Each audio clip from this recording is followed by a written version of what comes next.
কাজ? এই ব্যাগের মধ্যে 6 কোটি টাকা আছে। চল, অফিসে একটু ঝামেলা হইতেছে, বাসায় রাখতে পারতেছে। তুমি কি এই টাকা এখন আমার কাছে রাখতে বলতেছো? এত ওরে আদর যত্ন রে, এত আদর যত্ন করো, মনে হয় তোমার ঘরে তুলে নিয়ে যাবে। তাহলে ঘরে তুলে নিয়ে যাও। নিমো তোমার ঘরে তুলুম, দামি একটা ফ্ল্যাট কিনা সেখানে তোমার রাখবো। সত্যি তুমি আমাকে এত ভালোবাসো? না ভাই, সে উপায় আছে। এই যে তোমার এত সুন্দর সুন্দর আঙ্গুল, আহা কি সুন্দর নখ, ওরা চকচক করতেছে। এত সুন্দর একটা মেয়ে নিজের হাতে আমারে খাওয়াই দিতেছে। এই অবস্থায় যদি আমি একটা সেলফি তুলি আর সেলফিটা যদি ফেসবুকে পোস্ট করি, কি পরিমাণ লাইক পাবো তোমার কোনো ধারণা আছে? আরে শুনো এখন এখন আমার সাথে ছবি তোলার কোনো দরকার নেই, মানুষের বদ নজর লাগে। আর তাছাড়াও আমি তো একজন সেলিব্রিটি। সো ও, তুমি তো টিকটক করো, টিকটক সেলিব্রিটি? না তাহলে তো ফেসবুকে পোস্ট করা যাবে না, তাহলে তোমার ক্যারিয়ার নষ্ট হয়ে যেতে পারে। আচ্ছা শোনো না, তোমাকে একটা রিকোয়েস্ট করি। করো। আমার না একটা ডায়মন্ডের ফিঙ্গার রিং পছন্দ, কিনে দিবা প্লিজ? এটা কোনো কথা বললে তুমি? ডায়মন্ডের ফিঙ্গার রিং? তোর কিসের রিং নেই? আরে তোমার ডায়মন্ডের তাজ কিনা দেবো। কি বলো তুমি? তুমি ডায়মন্ড পছন্দ করছো, একটা না 10টা কিনা দেবো। বিয়ার পরে তোমার একটা দামি ফ্ল্যাট দেবো 1.5 মোহর হিসাবে। সরি, তুমি কিন্তু আবার ভাইবো না যে তোমার অনেক টাকা পয়সা আছে এর জন্য আমি তোমাকে বিয়ে করতেছি।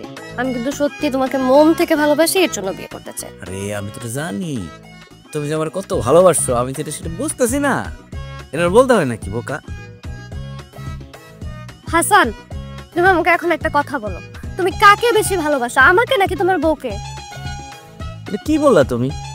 হ্যাঁ, এটা কোনো কথা বললা? ওটা কোনো মেয়ে মানুষ হইলো? অর্থরাস্তি কাদের বুয়া হিসেবে কি তুলনা করো তুমি? কার সাথে কি তুলনা করে? কোথায় আর তোলা, কোথায় চোখের তোলা? শোনো, তোমার একটা কাজ করতে। আমাকে? কি কাজ? এই ব্যাগের মধ্যে 6 কোটি টাকা আছে। চল, অফিসে একটু ঝামেলা হইতেছে, বাসায় রাখতে পারতেছে। তুমি কি এই টাকা এখন আমার কাছে রাখতে বলতেছো? এতগুলো টাকা? সরি বাবা, আমি এতগুলো টাকা রাখতে পারবো না। আর তাছাড়া 2 দিন পরে তোমার সাথে আমার ভুল বুঝাবুঝি হলো, তারপরে আর তাছাড়া এমনিতেও আমার কাছে এই টাকা পয়সার থেকে সম্পর্কের মূল্যায়ন অনেক বেশি। সরি। ইস, কি অনেস্ট তুমি! তোমার এই যে ভরসা করা যায়, টাকা তো এখন তোমার রাখতেই হইব। আমি সমস্যা হয়ে যাবে। আচ্ছা ঠিক আছে, তুমি যেহেতু অবশ্যই বলতেছো তোমার বিপদে, তো আমার তোমাকে সাহায্য করতে হবে, কিন্তু আমার একটা শর্ত আছে। আবার কিসের?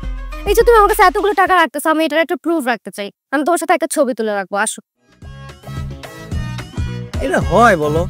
একদিকে সুন্দরী আর একদিকে সৎ, এটা একসাথে কেমনে কি আমি না বুঝি না। চলো আসো। তোলো।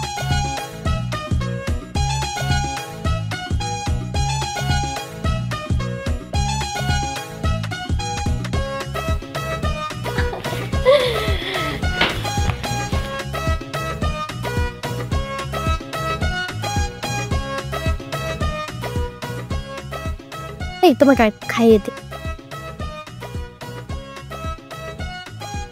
এটা কম মজা, ওটা বেশি মজা। এটা দেবো? আহা দে বাচ্চাটা। না তোমার থাকলে আমি 2 মাসে মোটা হয়ে যাবো। তুমি মোটা হলে তোমাকে আরো সুন্দর লাগবে দেখতে।